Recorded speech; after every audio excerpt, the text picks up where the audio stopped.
سلام، به اولین ویدیوی چنل من خوش اومدین. من ستایشم و توی این چنل قراره هر دفعه با هم دیگه بریم سراغ آدمایی که نه تنها تاریخو ساختن بلکه هنوزم توی ذهن مردم زندگی میکنن. آدمایی که بعضیاشون حاکم بودن، بعضیاشون شورشی، بعضیاشون هنرمند، بعضیاشون هم قهرمان، یا بعضیاشون همه اینا رو با هم بودن. من همیشه خودم برام سوال بوده آدمایی که اسمشون توی کتاب‌ها هست واقعا چیکار میکردن؟ یعنی زندگی روزمرهشون چجوری میگذشته؟ حالا اگر تو هم به تاریخ، قدرت، سیاست و داستان‌های عاشقانه‌ای که دیگه از یادها رفتن علاقه داری، این چنل برای توه. اگر دکمه سابسکرایب رو بزنی فقط از من حمایت نکردی بلکه یه همراه شدی توی این سفر به دل گذشته ها.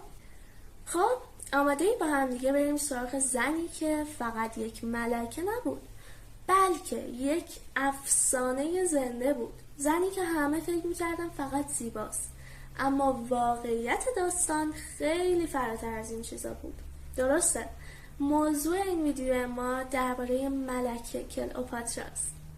کلئوپاترا هفتم توی سال 69 پیش از میلاد توی اسکندریه یعنی پایتخت فرهنگی مصر متولد شد.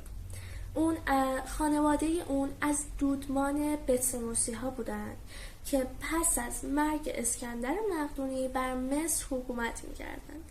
یعنی کلئوپاترا خودش اصالتاً مصری نبود اما اونجا حکومت می‌کرد و اما برخلاف خانواده‌اش زبان مصری رو یاد گرفت و حتی مراسم مذهبی مصری ها رو هم انجام میداد و خودش رو نه تنها ملکه مصر بلکه دختر واقعی نیل معرفی کرد. کلئوپاترا از همون اولش خیلی باهوش بود و چند تا از زبانهای زنده دنیا رو هم یاد گرفت، مثل عبری، یونانی، مصری، عربی و لاتین. تاریخ نویسا میگن کلئوپاترا اونقدر باهوش و سیاستمدار بود که حتی مشاورهای پدرش هم ازش مشورت میکردن. کلئوپاترا وقتی 18 ساله بود پدرش میمیره و طبق رسم اون زمان باید با برادر 10 سالش یعنی بطلیموس 13 مشترکاً کشور رو اداره میکردن و با همدیگه حکومت میکردن. اما خب اصلا اون اولش هم معلوم بود که این حکومت 2 نفره زیاد دوام نمیاره.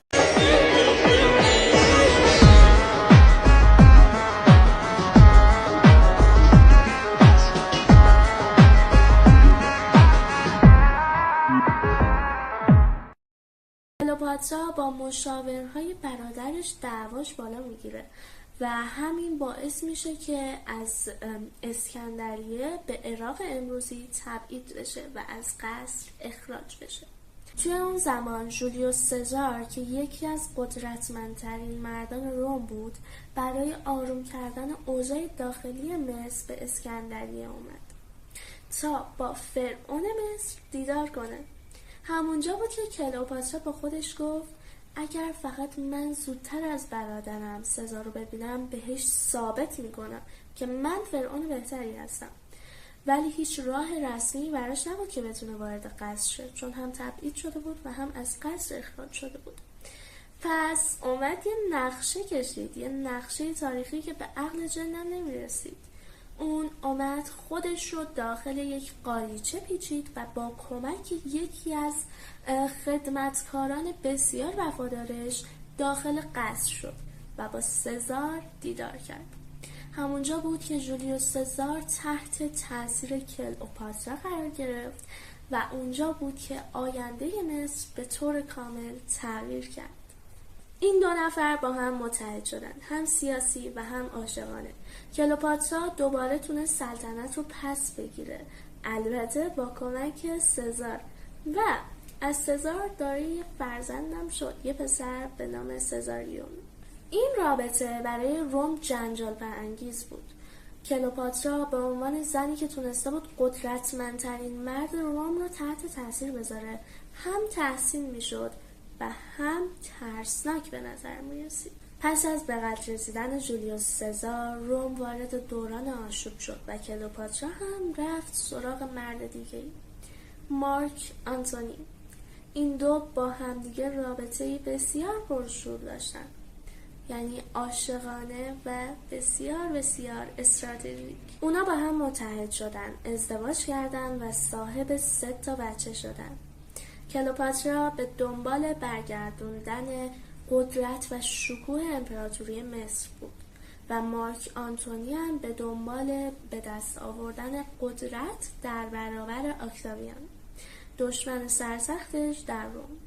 این درگیری ها در آخر منجر به جنگی بزرگ شد، نبرد دریایی آکتیون، جایی که نیروهای مارک آنتونی و کلئوپاترا در برابر نیروهای اکتاویان شکست خوردند و این شکست منجر به این شد که مارک آنتونی خودش رو بکشه و کلئوپاترا طبق افسانه ها با سم مار کبرا به زندگی خودش پایان بده.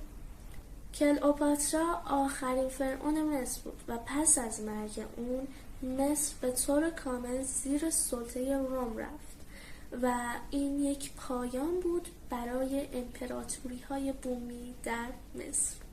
اما اسم کلئوپاترا هرگز از بین نرفت. اون به عنوان زنی باهوش، سیاستمدار و با انرژی زنانه توی تاریخ همیشه زنده موند. اون باهوش زیادش تونست امپراتوری های روم رو جذب خودش کنه و توی اوج دنیای مرد سالانه حرف اول بزنه. اگه از این ویدیو خوشت اومد و دوست داری داستان‌های تاریخی جذاب دیگه مثل همین رو بشنوی، حتما کانال رو سابسکرایب کن و زنگوله هم بزن که از ویدیوهای بعدی باخبر بشی. توی کامنت ها بنویس که دوست داری ویدیوهای بعدی درباره کی باشه، ژان دارک، ناپلئون یا یه شخصیت ناشناخته ایرانی. هر کی که دوست داری بگو. من ستایشم و این فقط یه آغاز بود برای سفر ما به دل تاریخ. بای بای.